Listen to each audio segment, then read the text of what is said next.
Welcome to the show. President Trump has announced that the U.S. military is constructing a massive underground complex beneath a new 90,000 square foot White House ballroom, funded entirely by private donors, at the cost of $400 million. The project, which demolished the old East Wing, includes now bulletproof glass and drone-proof features, a drone-proof roof for enhanced security.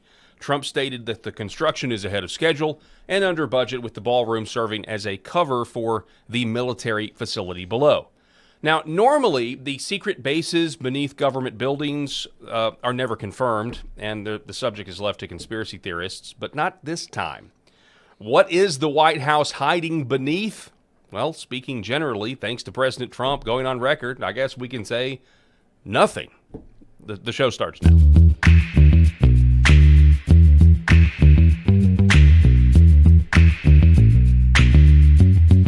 Paul Harrell Program. Hello, ladies and gentlemen. Welcome. Thank you so much for being with us, broadcasting live from Arkansas. It's the Paul Harrell Program, and I'm joined by my co-host, Rob Spencer. Rob, did you have a good weekend, sir? How was it? Paul, I had a fantastic weekend and got to mow my yard, which is my favorite thing to do in the world. It is a... it is. I'm sorry, people can just talk about it. I cruise around with my cooler between my legs, and I live on 6 acres with my mother-in-law. Like, whether we have 2 houses, it's sort of like a complex thing, and I will cruise around on my Gravely commercial mower. It's a compound. It's a compound. Yes. It's just 2 houses on 6 acres, but anyway, yeah. So I got to mow, which is my favorite thing to do, and I listened to some Cardinals game. Great weekend. I'm relieved to know that the No Kings rallies were successful. We still have no king there you go. Here in the United States. But the sad thing is we didn't have any before Saturday. Eric Haynes is with us in studio. Great to be part of the conversation, fellas. As always, it's great to have you. I was up in St. Louis last weekend, saw some St. Louis Cardinals baseball live, and it was exciting. It was fun. Got to spend time with family. Last week was spring break here. We're kind of removed from the Little Rock metro and Memphis metro areas as far as school districts and stuff like that. So our spring break is late, and we were on the back half of that and got to spend some good time with family. It was good. I did not mow. My grass is too brown still, brother. I don't have enough green. I got a lot of clover. Do you want to come over there?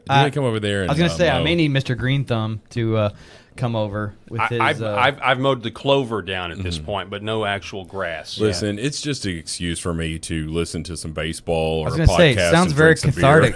Sounds very cathartic for you. I zone out the world. Therapy. So...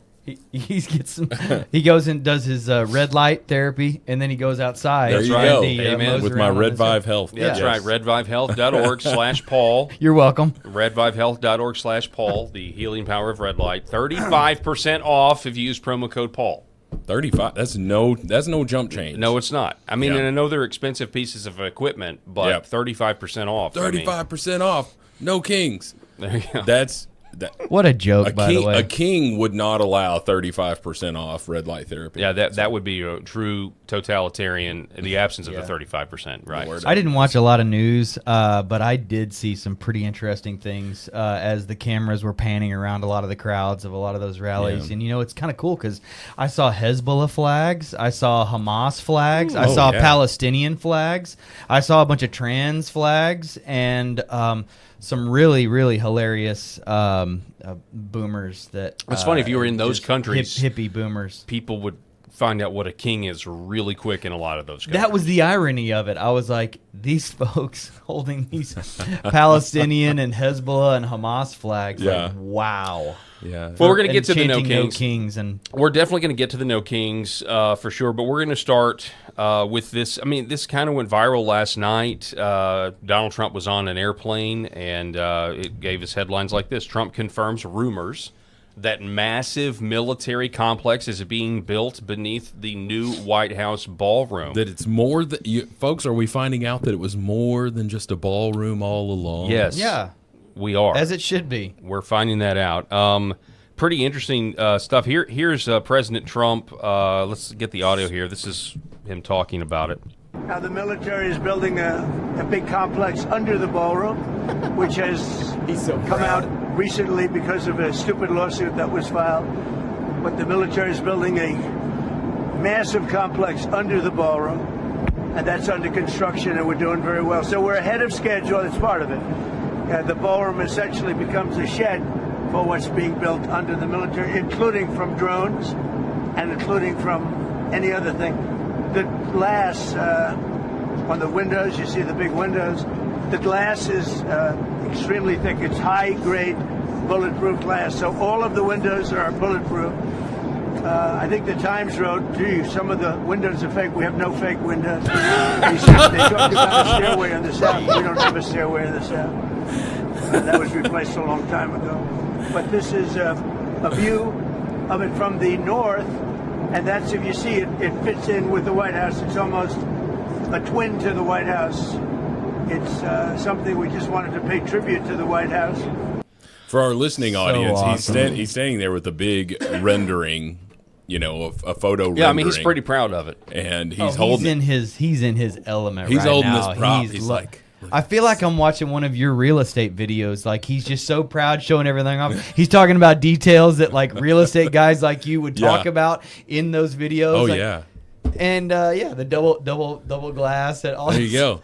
People he's say a real that estate fake. man. People say that they're fake windows. They are not. There are no fake windows. There are no fake windows. Just the fake news with me on this airplane. Drone-proof ceilings, apparently underneath this whatever it is they're building down there. I mean, you're definitely gonna have like a skiff at a bare minimum. There'll be in a situation room. You know, probably. Come on, if you're really serious, you'd make this thing nuclear-proof too. Dude, right? We're living is it in a the nuclear age of bunker? Marvel movies, DC comic movies, and X-Men movies. Like, they're just prepping for what's to come someday. I've seen what can happen to the White House. I saw Independence Day. Yeah. And I saw those aliens blow that thing up once. I hope it doesn't happen again. I certainly hope so. Robert Downey Jr. is going to come out and do a promo speech for an Iron Man welcome to the new skiff. Yeah. Probably would in our universe, it would be Elon Musk, I guess. Yeah, we are in the multiverse. Yeah, I don't know. This was interesting because last night, kind of winding the day down, this starts going viral. But it is fascinating that he's admitting. Isn't this interesting? I mean, I think we all assume that Washington D.C. There are tunnels we hear about, or there's a lot of rumors about what's really beneath the Smithsonian and that sort of thing. What kind of archaeological? Oh, I saw that in a movie too. National treasure. Yeah, there's secret passages all over the place. I can tell you what's underneath there. I date saw back to Truman, right? So I just think it's interesting. He's admitting, hey, by the way, while we're doing this, we're building a secret military compound underneath. Most I don't know of any president that's ever admitted that, especially during the construction. Because other president would. Well, think about how secretive they would have to be able to build this. Right. Right, because you get aerial views of this stuff. Now, obviously, you can't fly a drone over the White House, but I bet you could get one close enough that you could take some sort of video or picture of it. So, if there's a bunker underneath there, then they're doing a good job at sort of hiding it while it's being built. But Trump's all but come out and said it here that there's there. It's just whether he's believed or not. I don't know. Yeah. Why not? I mean, why not build it? Can I just ask the question? Like, why not build for the future in a military style, post-apocalyptic? Yeah, even if you don't go as far as like the apocalypse, but like to prepare for the worst situation. Yeah. I mean, because I would imagine that a lot of the skiffs that they have, in the DC system have been around for 30, 40, 50 years. Yeah, it was all like Cold War era stuff. Yeah, that's exactly right. I was just about to say a lot of the stuff built in the 50s and the 60s after World War II. But you kind of get the feeling, too, Trump had one term and, he had the Situation Room or whatever secure military facilities that he's been in. And, you can just tell he's looking around and I mean, like this is old. Mm-hmm. You know, we're going to build something new, something state of the art, and JD. it's going to be right for JD. For it's gonna JD be and right, for Marco, yeah, and then for right in the White Barron, House for Barron. as opposed to some Lead him all the way offsite. into Barron literally Price. building a skiff for his son. Oh someday. my goodness! Oh my goodness! Well, so John Thune is taking a lot of, in other news, John Thune taking a lot of flack from the president over his inability to secure enough votes to get rid of the filibuster, to pass the SAVE Act, and they can't even really fund DHS. I covered on Friday that the whole the first 15 minutes of the show, this whole DHS thing, where he basically in the middle of the night with 5 other senators. Yeah, 2:25 a.m. Yeah. I mean, it's insane what they did, partnering with Chuck Schumer so that they can go on this 2-week vacation where nothing is, where the business of, once again, the American people we're second-class citizens, right? Yeah. And they just don't feel like they have to do anything in terms of what the people's business are, what our priorities are, populism, all of that stuff gone. And so Donald Trump went to the, I think, is this another clip from, this may be another clip from Air Force One. I'm not exactly sure, but this is what it sounds like. So we want to go into those things, 5 points, and with the filibuster termination, you could vote them all in. The Republicans would have the vote. President, Leader Thune told me that they do not have the votes to terminate the filibuster. How will you get around that? But that's part of being a leader. You have to get the votes. Do you have confidence in Leader Thune? I like him so much. He's a high-quality person. And he told me the same thing. We don't have the votes. Well, he's only a couple of votes short, but that's what being a leader is. You have to get the votes. You have to get the votes. And those people will not be able to withstand the onslaught because Republicans and the country wants it. You know, it's polling at 87% voter ID. Think of it. We're talking about Save America, and it's not Save Act, it's Save America Act, because it's saving America. Save Act, nobody knows what it's saving. It's the Save America Act. And you have to have it. You have to have it. The Save America Act, voter ID, all of these things, proof of citizenship. It's an 87% issue with all voters, including Democrats. The only ones that don't want it are Schumer and these corrupt Democrat leaders. Maybe John Thune doesn't want it. It will not give them the ability to cheat in an election. Look, why wouldn't you want voter ID? There's not a reason in the world you wouldn't want it except to cheat. And if they don't cheat, their policy is so bad they'll never win another election. Yeah, I mean, he says he's essentially implying that, hey, look, John Thune is not a leader. Yeah. He's not able to get the votes. But again, that also assumes that John Thune actually wants this, and I don't think he does. And I'm sorry, I know you'll disagree. I don't think John Thune actually wants the SAVE Act to pass. A couple of things. Number one, Democrats wanted to talk. Well, they want to talk about Trump's plunging approval numbers. And but what they don't want to talk about is the approval numbers of Senate Democrats or members of Congress, the Democrats, which are polling at, Chuck Schumer was at 18% approval rating and sitting here talking about Donald Trump at 41%. You're like, Chuck, look in the mirror. So I think that Trump is exactly correct on this, that if this were to be passed and implemented correctly, where, blue states were not finding workarounds so that they could still cheat. But people are still going to cheat. They're always going to find it. But, man, it's certainly going to make it a little bit more difficult, especially if they get rid of the universal mail-in balloting and all of that stuff. But I'll tell you whose star has risen. That's Mike Johnson. Okay, Mike. Really? I think so, because Mike Johnson saw this monstrosity that the Senate sent over, where John Thune was giving in to the Democrats. Let's be honest, he was carving this stuff out because from his perspective, he's like, well, ICE is already being funded, right? So let's go ahead and get TSA and all that stuff, which makes a whole heck of a lot of sense, except that you're setting yourself up so that when the Democrats get back into power, if they do, then the first thing that they can do is chop this off, because they're not gonna agree to anything. They want the unmasking of ICE agents, and you know why, so that they can dox them. Mike Johnson came out and said this is baloney. There's no way in the world we're gonna pass this monstrosity that the Senate has sent over. And I saw lots of praise for Mike Johnson for standing up for that. Can I ask a follow-up question of you, though? Go for it. Do you honestly think he didn't want it to pass, or he didn't want to fight hard enough with those that don't, in and outside the party, to get it through?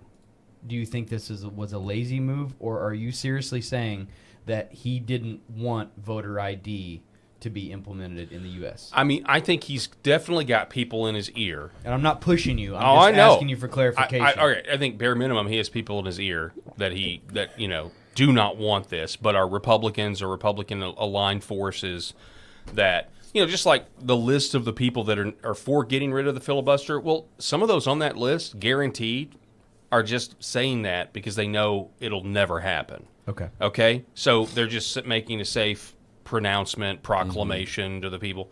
But no, I really do not believe that John Thune or Mitch McConnell, because he's essentially just a Mitch McConnell disciple, I really feel like, or John Cornyn for that matter, who would have been the Senate Majority Leader if he wasn't up this cycle the way it is. Because can you imagine if Cornyn were the Majority Leader and was at risk of losing to Ken Paxton? Anyway, so no, I really don't. I don't believe him. I don't believe you, John Thune. I don't believe a lot of you, but these people will lie to your face.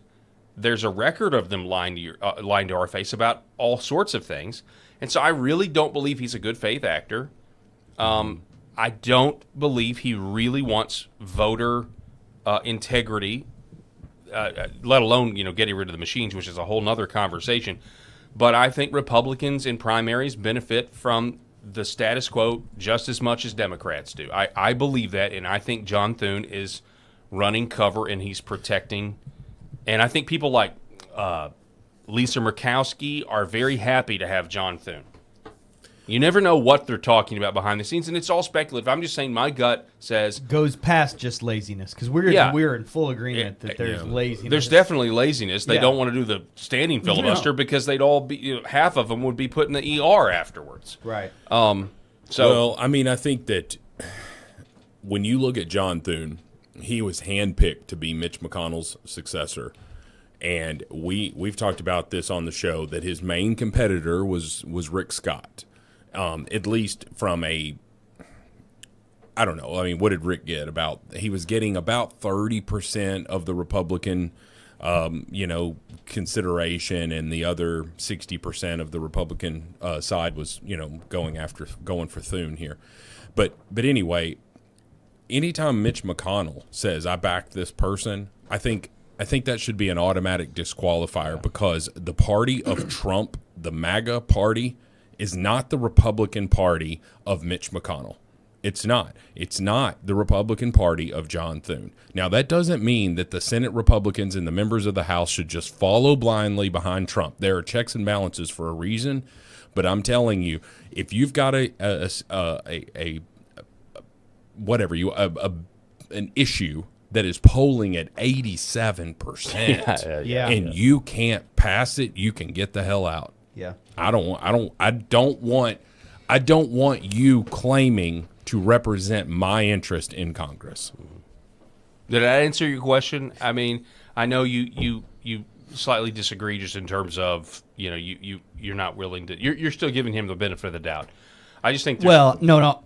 I'm asking the question, like, does John Thune want an illegal immigrant to walk up to a polling station in a swing state and be able to cast a vote for Democrats? That's obviously way far on as the pendulum swings, but that's a lot farther than just pure laziness and feckless leadership, which we completely agree is notorious in the Senate. Mm-hmm. I mean, like, when have you got to go back to like Reagan era before you find a really hardworking and legitimate group of senators that fight and work hard and that get things done. We haven't had a Senate that gets things done in how many decades? It's been a while. The only sort of victory that I can give Mitch McConnell is that he decided to go ahead and put Amy Coney Barrett up for. She was the last one, right? So No, what order? Technically, it'd be Gorsuch. Was Well, Gorsuch? You do raise an interesting point. Mitch McConnell does historically get credit for getting Trump's Supreme Court justices through, which went on to overturn Roe versus Wade. Right, and think about what historically that. speaking, he did get that. Yeah, and think about not just that issue, how fundamentally like it saved so many issues because we had a conservative Good point. Supreme Court. And That's so Chevron deference, which is a big deal. Excuse me. And so but I mean, we're going to play this clip from Tim Burchett. Tim Burchett, but Tim Burchett's not the only one. He's just one that's willing to speak out. Yeah. Buckle up. Here it is. This is Congressman Tim Burchett over the weekend. I think he made a huge mistake, ma'am. 83% of the population supports President Trump at Save America Act, which they should. He ignores that. He and you as a member of the media ought to be disgusted at the fact they passed that thing at 2:25 in the morning and left all the other senators kind of hanging. All he had to do is have 5 of his cronies on the floor. He cuts a deal with Schumer. Obviously, the leadership in the Senate, and that's on both sides of the aisle, has a real disgust for this president and House leadership because they didn't even have the guts to call Speaker Mike Johnson and let him know what happened. The whole deal of the stereotype of Congress is, and it's well deserved, is that we pass stuff in the dark of night because we don't have any guts, and that's clearly what's shown in the Senate leadership. I think they need to get some new leadership over there, in my opinion. Now, there's another clip of him, calling on Thune to resign. Is that correct? I saw that written somewhere. I don't remember this. That's the one that I saw. Okay.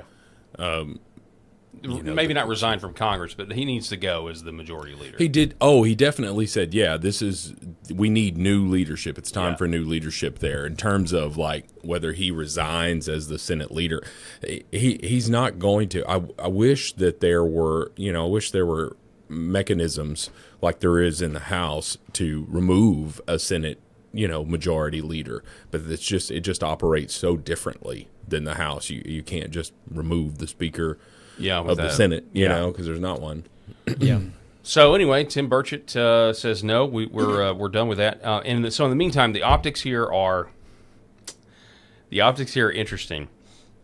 You have a do nothing Congress on not only Homeland Security funding, but also do nothing Congress when it comes to the SAVE Act. This is ridiculous. Mm-hmm. They go on a 2-week Easter recess, and I hope they go to church. I hope while they're home they worship the Lord.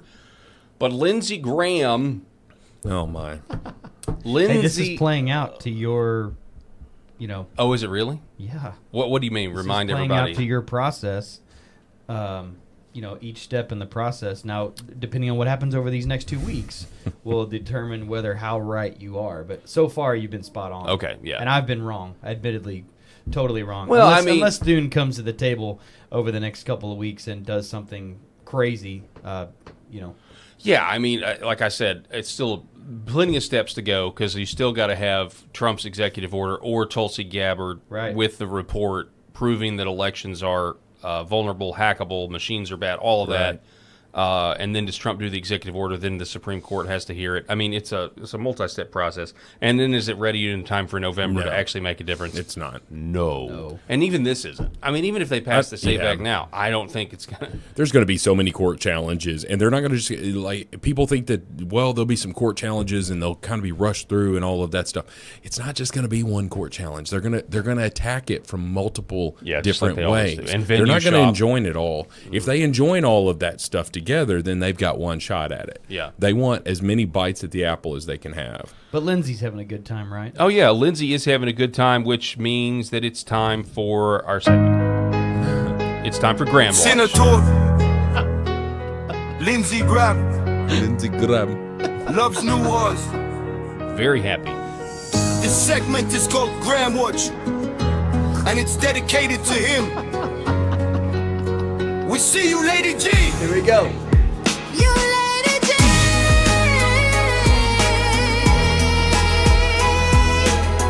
Yeah, Lady G.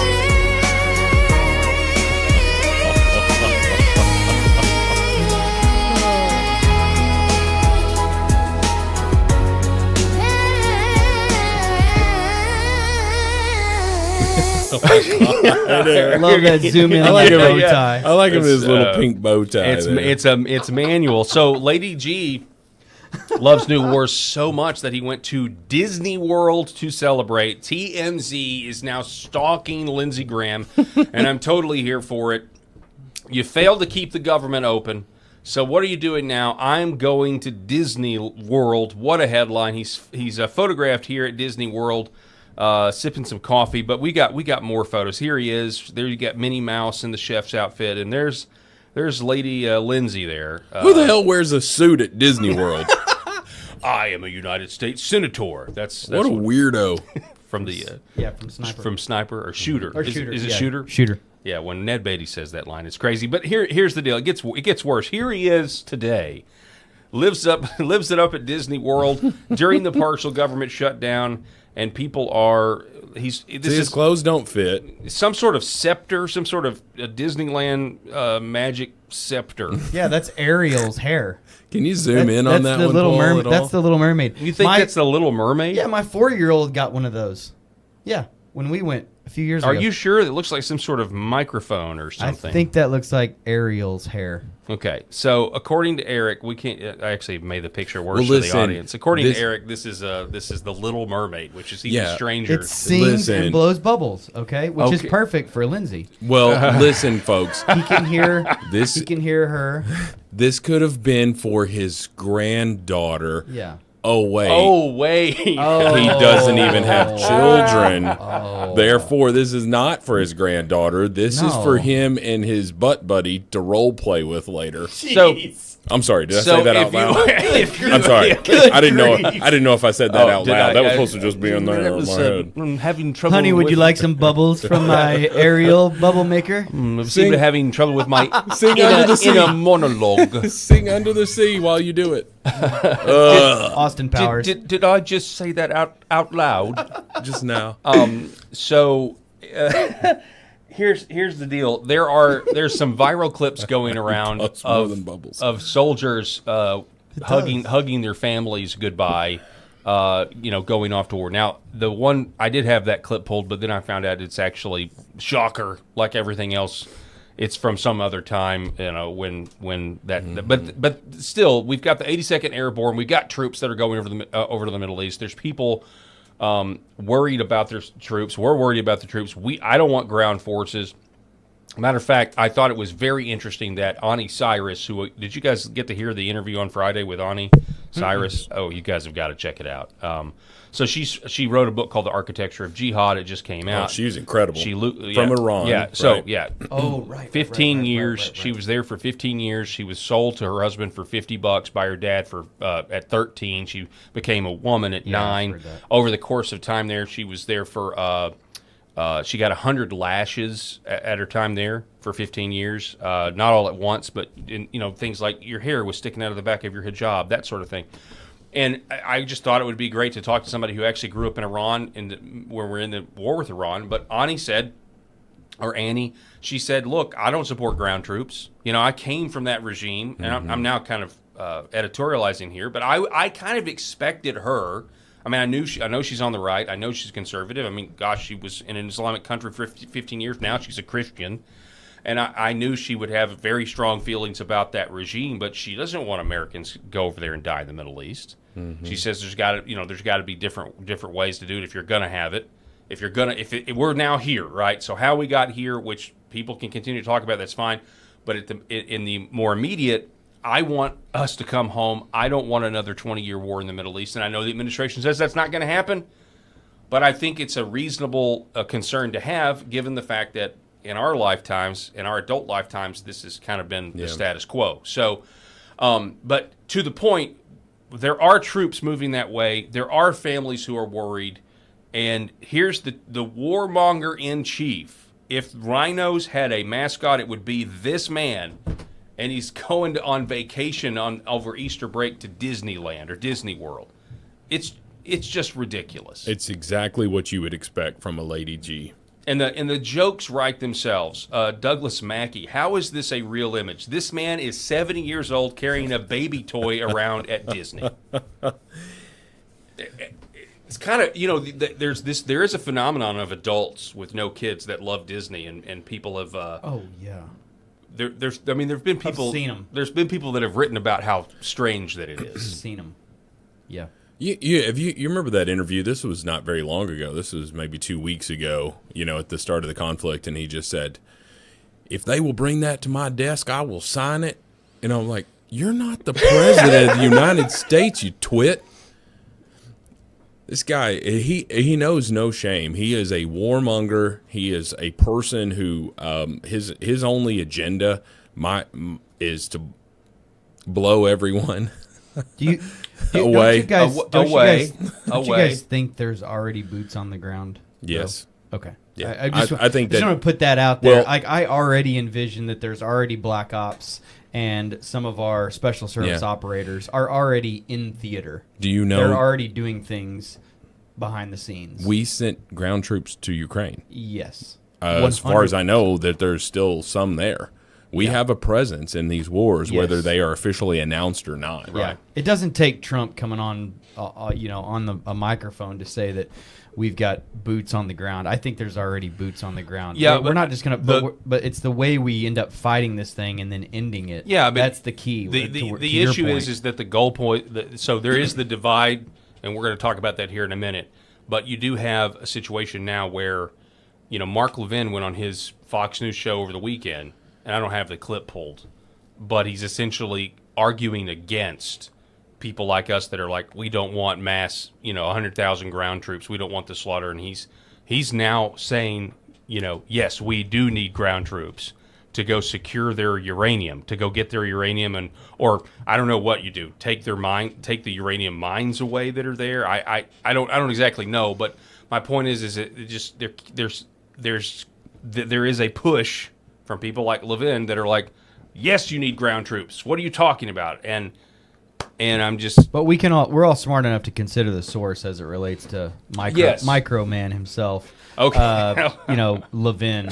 And what do you mean? Yeah. I think we've got to send these people in here. Send these kids. That's good. Somebody else's kids into this foreign country. That's really good. I'm tired of it. I'm tired of Megyn Kelly. He really likes your impression, Rob. He likes it. That's really good. He really likes it. All right, man. So for a war update, I'm just gonna do the rest of the show like this. Please don't. All right, so here is the update from President Trump. This was this morning. So as of this morning, things are subject to change. Trying to figure out exactly what is going on based on President Trump's Truth Socials, is trying to kind of nail Jello to the wall because everything is so fluid. But he did say the United States of America is in serious discussions with a new and more reasonable regime to end our military operations in Iran. That is good news. Mm-hmm. If that is true, that is good news if it works out. Great progress has been made, but if for any reason a deal is not shortly reached, which it probably will be, and the Strait of Hormuz is not immediately open for business, we will conclude our lovely stay in Iran by blowing up and completely obliterating all of their electric generation plants, oil wells, and Carg Island, and possibly all desalination plants. Now, if we blow up all desalination plants, this one got a lot of people concerned because the civilian population would now severely suffer. Mm-hmm. You would basically have no drinking water. So that's not just a military op. That would be against, according to some, the people that live there. And again, keep in mind, there are millions of Christians that live in Iran. There are millions of Christians that live in underground churches in Iran. He says, which we have purposely not yet touched. This will be in retribution for our many soldiers and others that Iran has butchered and killed over the old regime's 47-year reign of terror. Thank you for your attention to this matter, President Donald J. Trump. So let's hope that President Trump is negotiating with the right people, and let's hope that we do end this and we don't put troops on the ground, regardless of what Mark Levin is now urging the president to do. I think, I would just say that Donald Trump, from my experience, rarely says stuff that he doesn't mean. I have a hard time believing that he's going to blow up, whatever site it's just hard for me to believe that he's going to put that much of a hardship on the civilian population, knowing that the entire world would turn against him. He would be losing the press conference essentially by blowing up these. What do they call desalinization? Yeah. And you said this is how they purify their water. Well, yeah, they got salt water. It's a process where you've got, a lot of people are like, well, we got water, we got an ocean next to us or whatever. It's a way to take salt water. So you can make it into drinkable you water. can make it 30 days. I think you can make it a long time without food. You can only make it about 3 days without water. And so I think that would be it would be hard for even our allies to back him up on that. We'll see, though. We'll see. We'll see what he does. Let's just continue to pray for peace. Sure. Is what I'm doing when it comes to mind. The divide, though. Let's go back to the divide. Okay, so CPAC was this last weekend, and it was, according to who you read, it was not well attended. There was. I think it's safe to say, I don't think this is spin. I think there's an enthusiasm gap. CPAC was not as well attended from what I saw, the reporting that I saw. And you had different speeches. President Trump did not attend this year. Mm-hmm. Well, you see all these off-year elections as well Yes. that the Republicans are getting slaughtered in. Right. So there was, the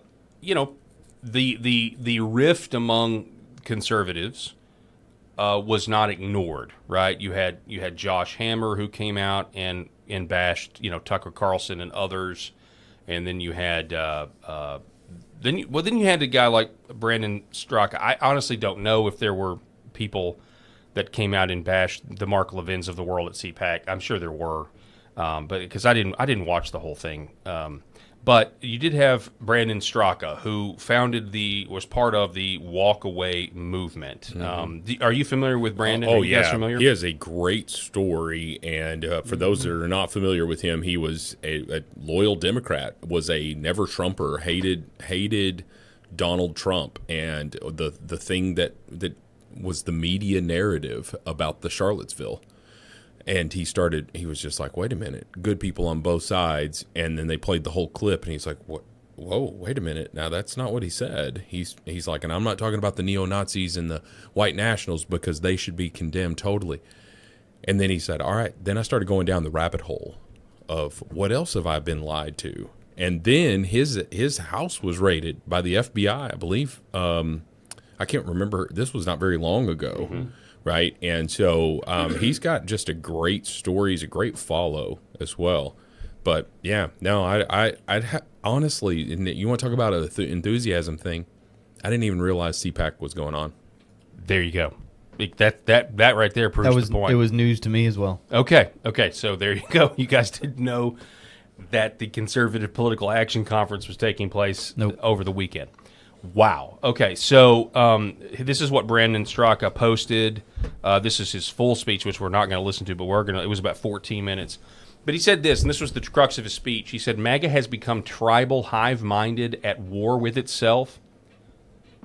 That first sentence is pretty wild. But spot on. At war with itself for sure. And we've been talking about this. Like, it seems like every day when I get up to start the show or to start show prep, there is somebody else that I'm now no longer allowed to appreciate or listen to, be able to eat the meat and spit out the bones of stuff I disagree with, and the list continues to grow. Okay, and it is concerning to me because number one, it does feel like a leftist tactic, and I know people have strong opinions, and I think we should just debate it out, but not just we get to the point where we condemn everybody. It also feels a little bit like COVID in terms of wear your mask, don't ask questions, just accept. And it can be that way on both sides, I'm sure.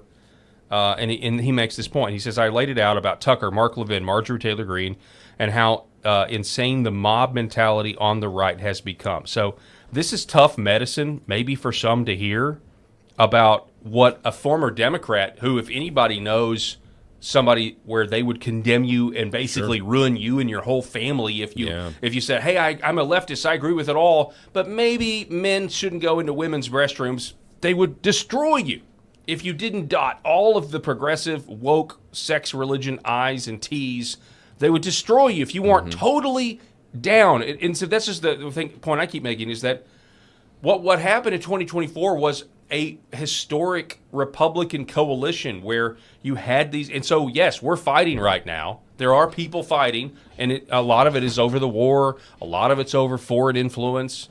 And that's on both sides because you have one group that is, hey, Israel's got too much influence over United States policy, and then the other side's like, no, Qatar has too much influence, and it's like, okay, all right, so, but can we agree that too much foreign influence is bad? Could we agree with that? Like, I'd be on board with at least agreeing on that.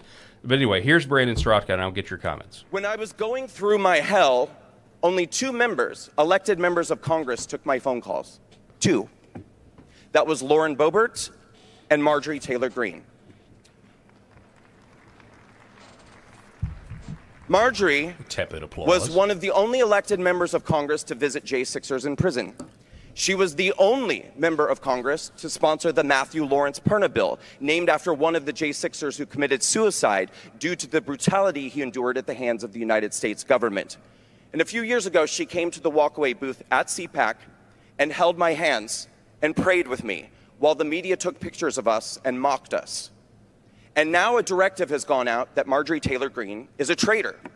And if you want to be a part of the in crowd, it is mandatory that you must hate her too. If I were to ask, probably at least half the people in this room would say that they didn't like her anymore. And if I were to ask why, I bet the majority wouldn't even know themselves. When did we become the left? When did we become hive-minded, mean, and tribal? When did we decide that not only must we cancel those we disagree with, but we must control the people around us with intimidation, demanding that they think the way we think and join the cancel mob too, or be branded themselves? And when did we allow some of the most toxic, nasty, and vicious people on the planet to become the spokespeople for MAGA and the arbiters of purity tests, deciding who is and isn't worthy enough to continue to call themselves MAGA? But perhaps, most importantly, when did we decide that it was off limits to question our own government or the government of any other country? Okay, so I want to get to another clip that I have, but this was interesting because I think it was last week I can't remember if you were here, but we were talking about Tucker, and we were kind of going through. Oh yeah. Okay, you disagree with what Tucker is now, but remember Tucker was like the only voice on Fox that questioned pharma. He was the only guy that said no, the U.S. blew up our own pipeline. Russia did not blow up the oil pipeline, the Nord Stream pipeline. So you kind of get similar vibes here. And speaking of Tucker, here is Brandon Straka from CPAC, the clip where he talks about Tucker versus Mark Levin. Listen. When I look back on that time, when I desperately needed friends, allies, and support, the 2 men of highest stature within the movement who did not close their doors on me, who had me on their shows and gave me a platform and a voice when I needed it the most, were Mark Levin and Tucker Carlson. You guys feel bad about ripping on Mark earlier, don't you? And now I'm being told I must choose between these 2 men. I'm either Team Mark, which according to one group would make me a warmongering neocon and a shill for Israel, or I'm Team Tucker, which according to another group would make me a rabid, Jew-hating anti-Semite, cried all the people with their torches and pitchforks. None of these assertions are true. And the truth still needs to matter more than slandering people's characters to win political arguments. So no, I will not be choosing between Mark Levin and Tucker Carlson. I love them both. I love you too. Listen, but what do you thought? What? Just I want your reaction to that because to me, I just felt like okay, I'm on board with that. I'm done with having to play the denounce game. Do you denounce this person who said something that I find objectionable? It's like I'm not playing your games. I was never on the cancel Marjorie Taylor Greene. Maybe because she retweeted me once and I've liked her ever since. I don't know that, but I will say that I liked that she was going so hard for the Epstein thing and saying, what are we doing here? What are we doing? Why are we, not exposing these pedophiles, expose these people, right? And I think a lot of us had a lot of frustration with that. Now, I also wish that Donald Trump would have picked up the phone and called her, but then I would also say, like, hey, did she call him? Did she call him and say, hey, I've got a frustration with him? So I think there's a communication breakdown there. But I don't like someone who was a loyalist. She even nominated him for Speaker of the House. You remember that? Yep. Oh, yeah. So someone who was just absolutely a Trump loyalist who, disagreed with him on some stuff and then disagreed with him on some more stuff. And then he started, character assassinating her. And so she started disagreeing with him more. It was that snowball effect with it. Now, I'm not sitting here blaming Trump. Trump is under so much attack constantly. Okay, so I'm not trying to sit and put myself in his position.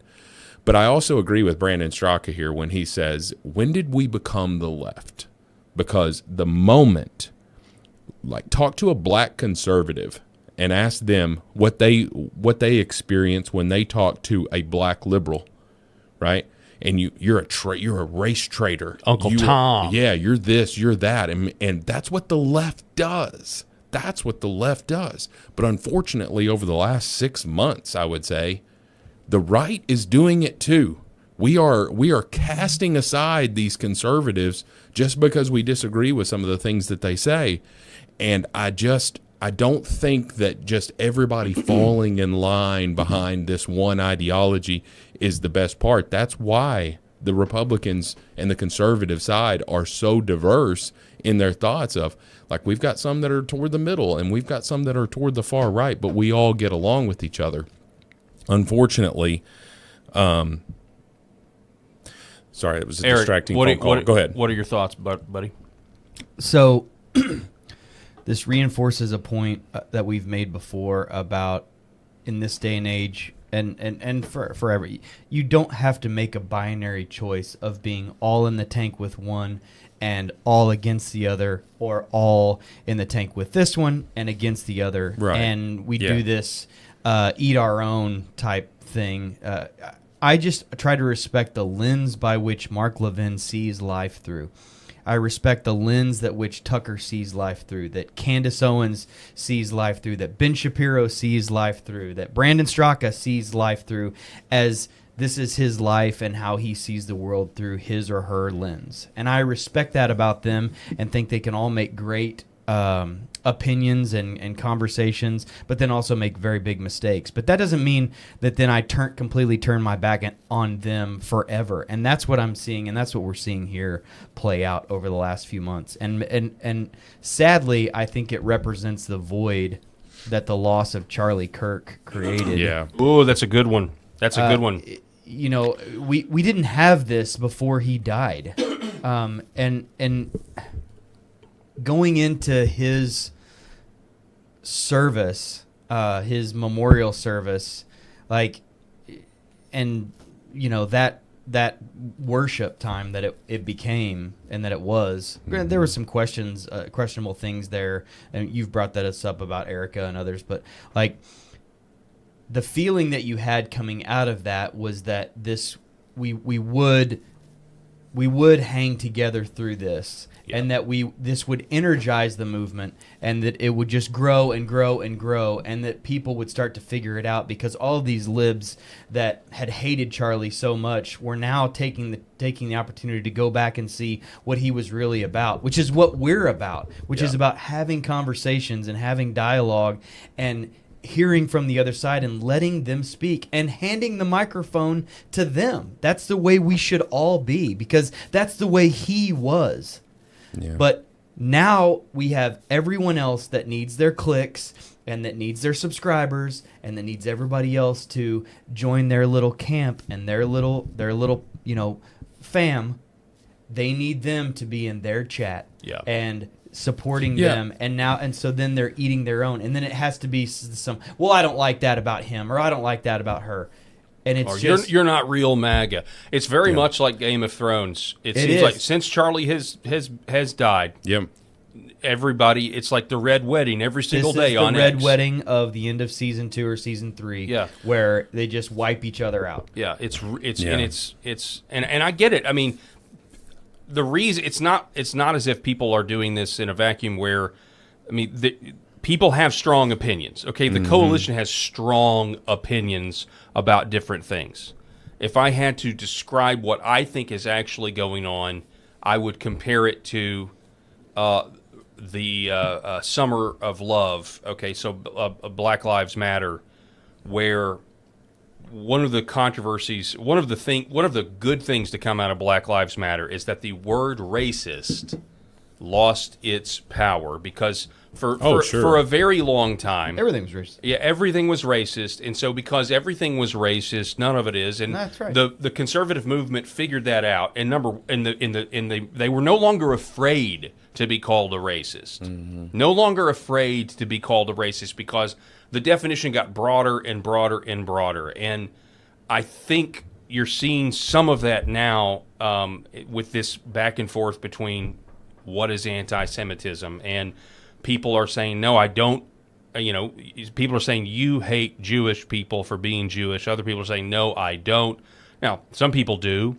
Other people are saying, no, I'm just questioning the foreign relationship that we have. It seems very similar to what went on 5-6 years ago with the word racism, and now we're grappling with really it's an extension of allegations of racism, but now it's specific to Israel. So, and that seems to be what people are tearing each other apart over. You know, I mean, I don't think I broke any news there, but it does remind me of BLM. But isn't it sad that we can all pretty much probably agree that the loss of Charlie was what really ended up being this linchpin of what should have been something that energized and united? It eventually then became University of Arkansas Turning Point chapter voted to disaffiliate from Turning Point because of a lot of reasons, but they basically in their official statement, they said, hey, we just think Charlie's name is being used for things he wouldn't support, and we got to go. Think about the funeral, right? Which a lot of people had fair criticism of pyrotechnics. I said, hey, look, this is a Turning Point event. This is what Turning Point events do, right? This is what they normally do. Yeah. I get it. I thought there were some great parts about the funeral. I was also hopeful, hey, this will lead to spiritual revival, and it very well may have. It just may look differently. Like a true spiritual revival, what goes on with somebody's individual sanctification, their individual relationship with the Lord, with the Lord, and then what do they do? What are the implications? What do they do after that? It may look like the University of Arkansas Turning Point chapter disaffiliating and forming their own local group. That actually may be a good thing. But we won't know until we get further down the road. So. Well, I think that we need to quit eating ourselves. Yes. From the inside, and that's what we're doing. And there are people in the comments as well, and I'll just respectfully disagree with you when you're saying that Marjorie Taylor Greene only did this to get a cabinet position or to kiss up to Trump or to do this or to do that. I believe that she was a Trump loyalist and was very frustrated about the Epstein thing. And, I disagree with some of the stuff that she says, but I don't think that she's a traitor. I don't think that Absolutely not. I don't think that Tucker Carlson is a traitor. Nope. I disagree with him on a lot of things, but he's not a traitor. And as much as I want to make fun of Mark Levin, he's not. I don't disagree with him on everything, but I sure disagree with him on ground troops into Iran. And so that's okay. I don't think that Mark Levin is a piece of trash now and that he should be cast out in the stones or stoned to death. But I just think that the Republicans, the death of Republicans are going to come from the inside. They're going to come with its own party, at least the downfall. And we're going to just set the table up to screw over Trump's last 2 years because these midterms will be lost and he will be a lame duck president that can only do executive orders that will be immediately overturned if we don't win in 2028. You know, I'm trying to teach my kids to see the good in people too, and how bad of an example would I be if I acted like a lot of these voices where it's like they see someone say one thing that they don't like or say a few things they don't like, and it's just a write-off completely from then on out. Like, oh, I don't like Mike Huckabee anymore, you know, because he and Tucker had their little spat, so now I hate him, or I hate Tucker because Tucker questioned Mike Huckabee. Those the kind of things. It's like, I'm not going to teach my kids to write off people that way, so I'm not going to. I don't want to be that way either. That's a good point. That's a really good point. We just have to continue the conversation, and we all know, and Tucker says this all the time, we agree on more than we disagree on. Like, and I'm not saying that we put on our little rose-colored glasses and we never talk about and we just bury in the sand everything that we disagree about, because we should be able to have objective, fair, sober-minded conversations about those things. But it doesn't have to divide us to where I say, you go to your camp and I'll go to mine and we won't talk, but we'll just have this little social media battle for weeks and weeks at a time. Like, that's some of the ick stuff that we're seeing that I'm trying to teach children. Like, don't go down that road, because that road leads to bad friendships, loss of friendships with your friends, mental, anxiety and issues that you don't want to have.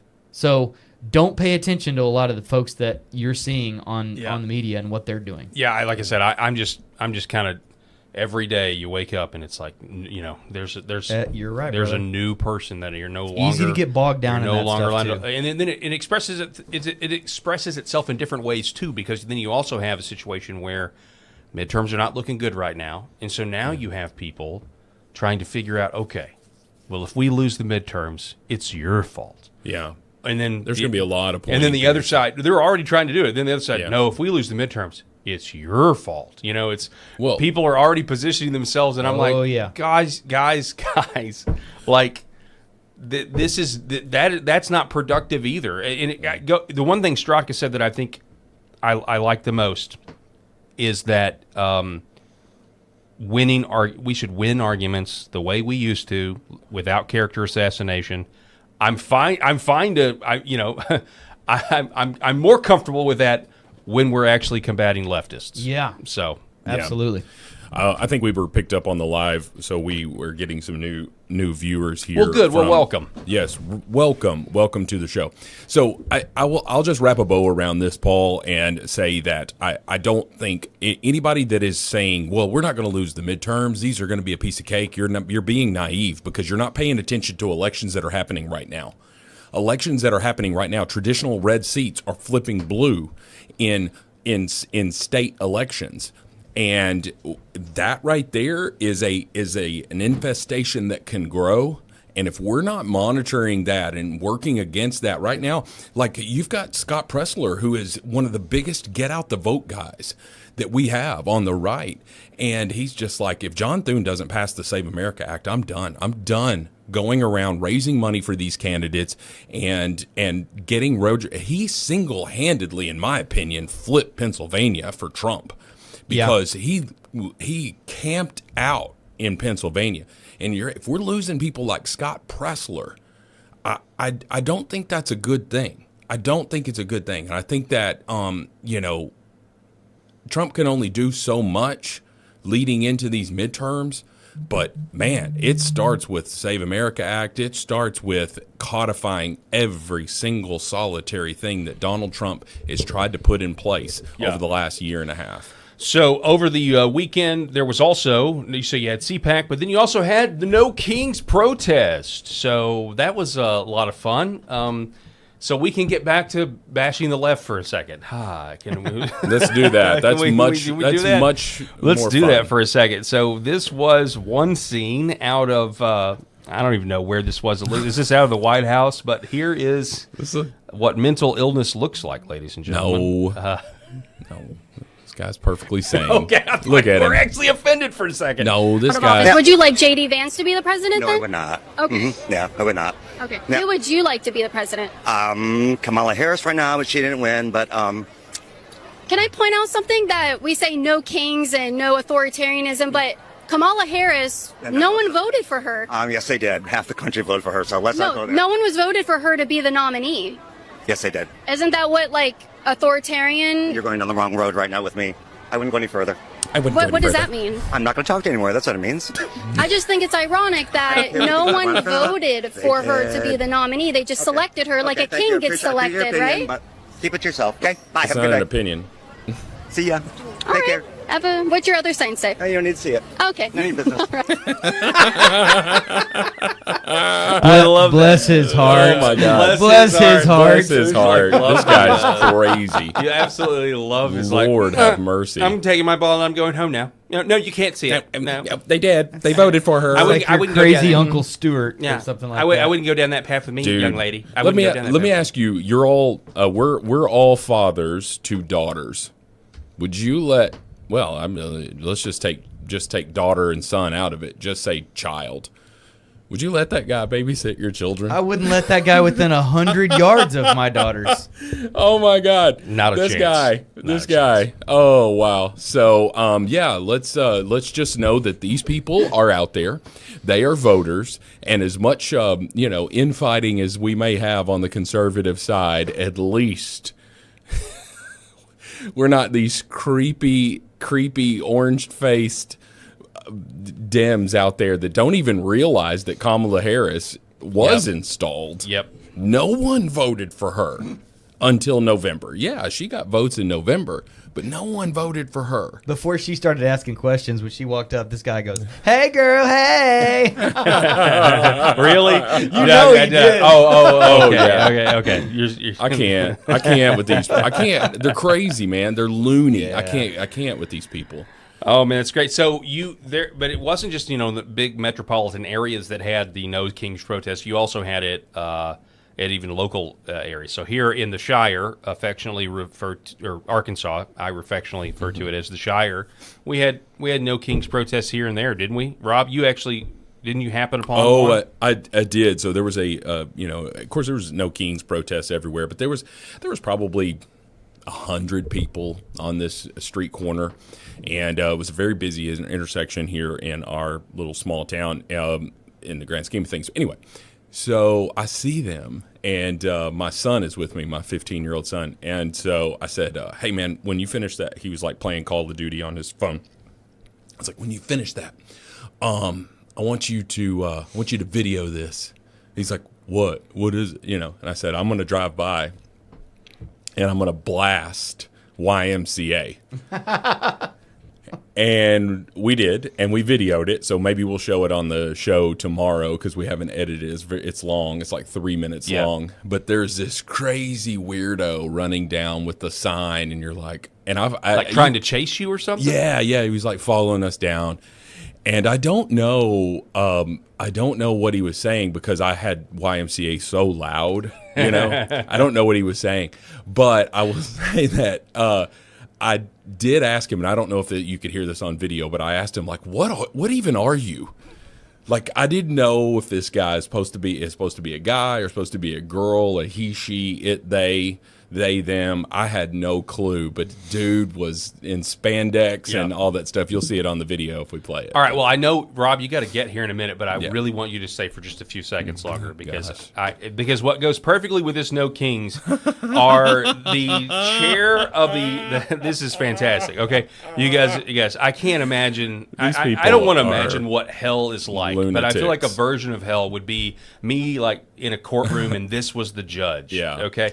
So this is the chair of the Democratic Socialist Conference in Canada. This is the type of nonsense that they have to deal with from their folks. Microphone 2, are you on this resolution?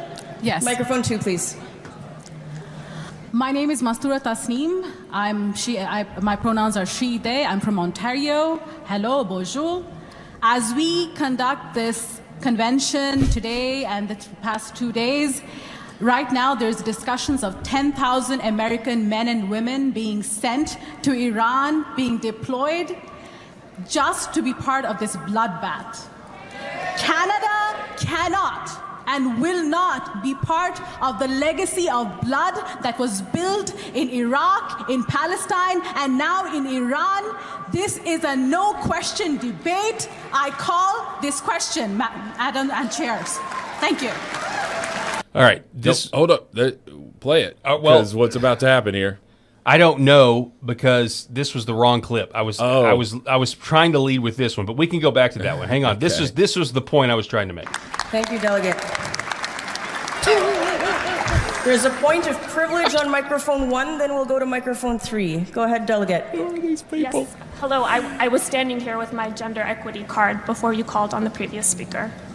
That's my point of privilege that I would like to raise. I will explain the speaking order, which is fixed, that I cannot amend, which is the pro-con rotation. You can move yourself up a line that you're standing in. I am pro, and I was... We went...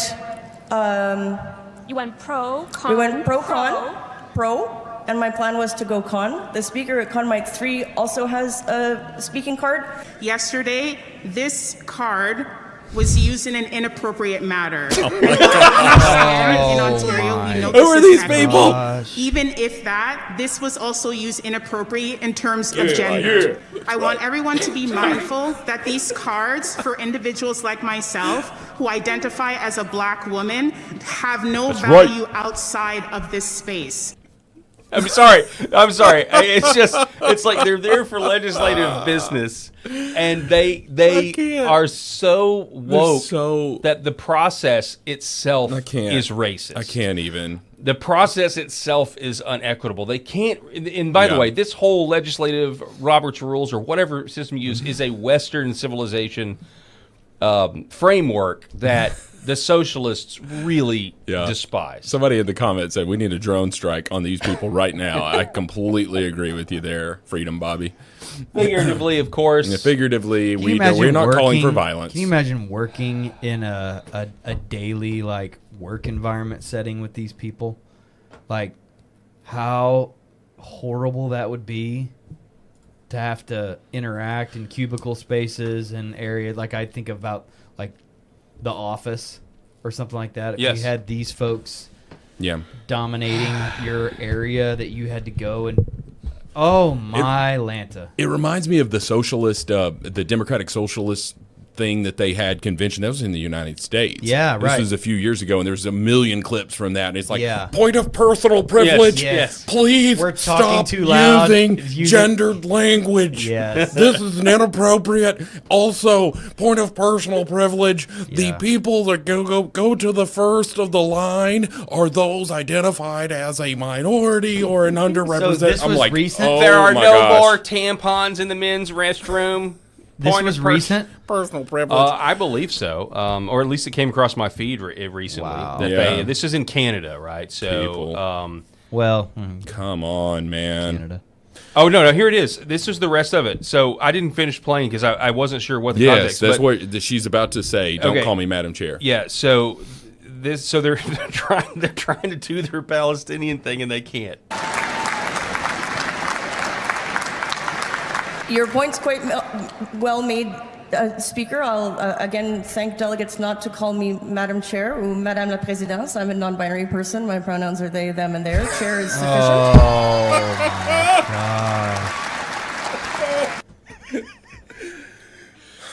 Dude, I feel like she I was am really. non-binary. I feel like this lady. I don't know who she is, but I definitely get a vibe that she was like trying to stop Frodo and Sam from throwing the ring in Death Mountain. Oh yeah, she does look like Gollum. Hey, listen, this is why She's the Smeagol. She's the Smeagol side. I'm just going over this. I identify Smeagol. Yes, you will like Smeagol. Oh, my precious. My pronouns are they, them, or precious. Which is exactly what he was. Yeah. Hey, so, don't have any friends. Oh my gosh. I just want to say this. This is why if you have pronouns in your bio on TikTok or wherever your pronouns are, I can't take you seriously. Even if you're presenting yourself and just telling a story about, you're a server at a restaurant and it was a terrible experience and stuff, like I can't take you seriously because I also know that you live in a fictional scenario in another part of your life. Now, even if you're a woman and your pronouns are she, her, whatever. You're just being respectful of the culture. You're being respectful of those who identify as non-binary. Okay, you are embracing a mental illness, and I can't respect you whatsoever. You're a complete loon bag, just like the people that you are indoctrinating and help indoctrinate our children, because you've got loon bags like this that says that she's neither a woman nor a man. We all know that the person was born a female. We all get it. But we're pretending. It's kind of like a dude with the dick going to a gynecologist. We're just pretending. We're just pretending here, folks. Let's live in the real world, okay? Let's live in the real world. That's all I got to say about that. Point of personal privilege. I was going to say, I'm pretty sure he just made a point of personal privilege. Yeah, that was Rob's point of personal privilege. When you invoke the gynecologist sitting around this table. Oh, my goodness. Too much fun today, Phil. Yeah, we got it. Let's actually reset. We're going to take a quick break. We're going to be back here in just a minute. Tomorrow is the primary election runoff. Yeah. Last day to vote if you're in the state of Arkansas. And there's a statewide race for Secretary of State Brian Norris versus State Senator Ken And I voted for him. I voted for him today. Yeah, you voted for Brian? I voted for our good friend Brian. That's good. What about you, Eric? You voted yet, buddy? I have not voted yet. Okay, all right. Well, tomorrow's the last day. I'll be voting last day. I'm saving my vote. Yeah. For the last A day. lot more polling locations open tomorrow. There's only one. That's right. It's a big deal. We'll tell you why it's a big deal here in just a minute. But we're going to take a quick break. Don't go anywhere. Back here in just a moment. Behind every precious life, there was a choice. Behind every family moment, behind every special memory, there was a choice. A life of joy. A life that is beautifully and wonderfully made. At 7 Weeks Coffee, we are funding the pro-life movement, one cup at a time.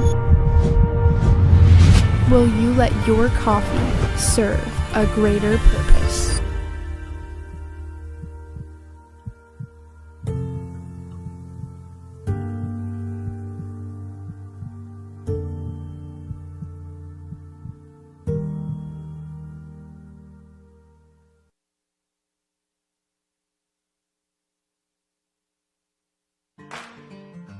I'm Brian Norris, retired Army First Sergeant, husband to Kelly, father of 3 amazing girls, and a lifelong Arkansan who puts faith, family, and fair elections first. When Independence County demanded real election transparency, I led the charge, petitioning voters and winning at the Arkansas Supreme Court. Now, Little Rock bureaucrats are punishing counties like Searcy for putting voters first. That's not real conservatism. It's big government overreach in disguise. That's why Trump allies like General Michael Flynn, Mike Lindell, Justice Michael Gableman, Colonel Conrad Reynolds, Senator Wendy Rogers, and Senator Mark Fincham back me. Together, we'll secure Arkansas's elections and inspire the nation. As Secretary of State, I'll implement President Trump's executive order, verify citizenship, replace hackable voting computers, and build trust with verifiable paper ballots. I'll cut red tape for businesses, harness our natural gas and lithium boom, and attract tech jobs to grow Arkansas strong. This is our fight, our future. Join us. Paid for by Norris for Arkansas. All right, folks, welcome back. Broadcasting live from the great state of Arkansas here on LFA TV. As well, if you're watching this on YouTube or you're watching this on Facebook or you're watching this on X, we would just appreciate you to do the things that we want you to do, whether it's retweet or whether it's like, share, subscribe. Just do all the things. We really very much appreciate it. So tomorrow in the state of Arkansas is the runoff election for Secretary of State. This is a big deal. The grassroots have their candidate. Matter of fact, let me just tell you how I feel about this, because paper ballots or machines have been a big part of the debate here. You have the grassroots candidate, Brian Norris, who says, hey, I don't think that the machines are safe and secure. We need to go more towards paper. You have Kim Hammer, State Senator Kim Hammer in my state, who's more on the establishment side saying, no, everything's fine the way it is. And they continue to cite this Heritage Foundation ranking, which ranks Arkansas like, I think, number 1 or number 2 in election integrity. And it's the same ranking that ranked Georgia very high. And, of course, we all saw what happened in the state of Georgia with Brad Ratzenberger, who was a Republican Secretary of State. And that's why this office among MAGA people in Arkansas, that's why this race has become such a hotly contested issue. So I was just sitting here thinking about the pros and the cons and everything this morning. Excuse me, and I kind of came to the conclusion that I am frustrated that there are so many people who are placing their hope or their trust in technology. And I don't understand why they are so resistant to the idea that it's bad or that it could be bad. Or at least, and I don't mean to straw man them. I really don't. I'm very frustrated by that. So I took to Facebook and I wrote a post. I wrote a post about it, and here goes. I'm going to read that for you now. I said, this morning it occurred to me that the folks who trust big tech to run our elections would have likely bought the hype about the Titanic's unsinkable status. Hubris is a tale as old as time.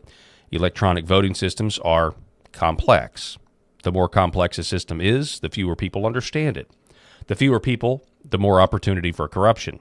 The Titanic was unsinkable until it wasn't. The financial system was stable until 2008. Social media algorithms from companies like Facebook influence millions of people, but even insiders don't fully understand the outcomes or how this is all working in a lot of areas. I guess this post is actually for the folks who lack imagination on this issue. Respectfully, it could be a generational hurdle, but I'm surprised that even some who are younger are willing to trust big tech to pick our elected officials. In my opinion, there are credible reports, as we've covered on this program, of election fraud in Bexar County, Texas, just a couple of weeks ago concerning the John Cornyn Ken Paxton primary. They use machines with paper receipts, just like Arkansas does. The times I interviewed Dr. Andrew Paquette on this story, I've been overwhelmed at the complexity of the fraud. It's technical and daunting, far beyond the expertise of most Americans, including our part-time Arkansas legislature, who have jobs back home. I understand the current division concerning this runoff for Secretary of State in my home state of Arkansas. The establishment has their pick, and the grassroots have theirs. From there, folks make their own arguments. They fill in the gaps, which is exactly what I'm doing right now. But the reason I'm voting for Brian Norris tomorrow and not Kim Hammer, who I think is a nice man, by the way, is that Brian is willing to state an obvious fact the establishment is not. Trusting electronic voting machines to pick our leaders is unwise. In fact, I believe it's insane. Humanity has a ton of questions to wrestle with over the issue of artificial intelligence, the rise of artificial intelligence. It's going to completely transform our entire way of life, exponentially greater than the Industrial Revolution. So reversing course on this issue now, while we still have time, I believe is critical to our survival as a republic. I want paper ballots counted by flawed human hands that have a soul attached to them. I don't want machines that have become too powerful and complex to be trusted. I would be building a straw man if I said the other side believes machines are perfect. They're not. They're not arguing that. However, in 10 years... who knows what they'll say when we challenge this issue. History gives us the benefit of hindsight. Knowing what we know now, none of us would book a ticket on the Titanic, no matter what the Heritage Foundation told us about it. And that's my post, and that's why tomorrow, when I wake up, I'm going to go to my polling site here in Arkansas, and in the Arkansas runoff election for Secretary of State of the great state of Arkansas, I'm voting for Brian Norris. On the basis, I don't even care, because people are getting, well, the Secretary of State can't even do this or well, okay, fine. I'm voting for the guy that's willing to state the obvious, trusting the technology at this point with everything that I know as a journalist is insane. And he's at least willing to say that at a bare minimum, there's reason to be skeptical, but we all were alive in 2020. We all saw what happened with our own eyes. Eric, what do you think about it, bro? Well said. Couldn't have said any better myself. Well, I just it's something that's it was on my heart this morning because I was reading. Well, and I'm hearing the argument about how like anyone responding to you in that capacity is like, well, don't you know how paper ballots can be messed with? It's like that's your argument. You went to machines because you didn't trust paper ballots. And I'm just having a tough time, squaring that circle. Yeah. About why you put it in the hands of systems that, as we're learning, are really just a lot of zeros and ones. Yeah, exactly. And it's complicated. And it's software that people do not. Yeah. And we sat right here and heard Brian Norris talk about how, we can't dig in to audit them. And we can't even find out who developed the ability to do that or inability to do that. Well, yeah, the software is proprietary. We're not allowed to. And when I address because a lot of the criticism, well, what are you talking about? We have paper ballots. We have the electronic voting machine. Then we have the paper ballot. Well, that's actually a receipt, and there's a barcode on it. And Brian Norris, immediately you can put the flaw in the system. If I take a bottle of water. The water bottle analogy was perfect. Yeah, it was. It was perfect. A barcode will give you one price at Walmart and a different price at a convenience store. Same barcode, but who's reading the barcode? And all that can be designed on the back end. And, I just can't – the young people – and I know most of the young people. I think the young politicos are at this point middle-aged politicos, some of them. They know. They know this is politics. And – the younger generation is not dumb. They're seeing how this is completely changing everything from how you do term papers. I mean, isn't it crazy that with AI, you have these term papers now that are getting, you have software to see if the student hasn't written it and AI wrote it, but then you have competing programs that make sure it's undetectable as AI. Then you have people that are now saying they're writing their papers themselves. And it's coming back as AI, right? Because there's just now so many layers of trying to protect and everything else. I mean, we're seeing college in a lot of ways is going to be obsolete in its current form very, very quickly. It already is. It's just going to be crazy. The amount of the technology. You look at robotics, and I said the other day with Melania Trump, leave it to us. We'll finally get paper ballots, but then they'll let the robots use their robotic hands to count them for us. We'll get hand paper ballot counting, but it'll be robots doing it. People just are not using their imagination. I think it's a lot of the older generation. I could be wrong, but they're not using their imagination to what this technology is actually capable of doing, and you not understanding it. And that's the thing. We understand it, and if somebody cheats with paper ballots, that's a person doing it, or they're buying ballot boxes, or they're stuffing ballot boxes. We can go arrest that person. It's much more difficult to go chase. Well, who put the ones and the zeros here that made it happen? Who connected? When the polls closed, who actually pushed the button? That ran the algorithm. And the machines are not supposed to connect to the internet, but you and I both know they can in some instances, and they don't even have to if you have the right thumb drive here and there. And then it's engineered to delete itself afterwards. I mean, this is so when if you do go and do a real audit, they've dusted their tracks, right? So you don't see any footprints. It's very, very scary, and for the life of me, I cannot imagine why people are not on board with just admitting the fact that it's not going to be healthy moving forward. To continue to do this. I mean, with quantum computing, you'll go research about the quantum computers that are coming. They're saying blockchain technology, with the whole crypto thing is going to be, right now that's the state of the art, we're told. But then you think, well, if it's available to the public, is it really state of the art? Mm-hmm. If it's available to the public, I'm going to say no. I'm going to say that even now, a lot of the stuff we think is anonymous isn't. But that brings this whole AI discussion brings us to the dangers. I mean, let's look at a real world result. Here is a post on X about a Tennessee grandmother. A Tennessee grandmother spent 5 months in jail after facial recognition links her to crimes in North Dakota, a state she says she never visited. Her name is Angela Lips. She was arrested at gunpoint by U.S. Marshals at her home in Elizabethtown while babysitting 4 children. She was held in jail for 108 days without bail and later flown to North Dakota on felony fraud charges. The case stemmed from a Fargo investigation into someone using a fake U.S. Army ID to withdraw money. Her attorneys provided records showing she was in Tennessee at the time of the alleged crimes.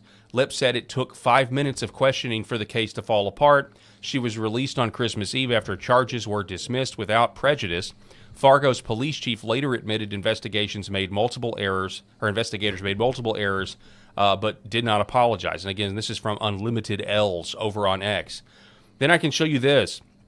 This headline from last year. Headline, Athletic Director used AI to frame principal with racist remarks and fake audio clip, police say.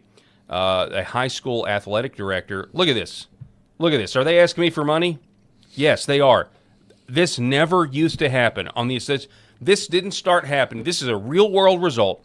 I was never asked for money to donate to the Associated Press, which is a paper, a publication that created the term white Hispanic when they found out George Zimmerman was actually Hispanic. Right. They created the term white Hispanic.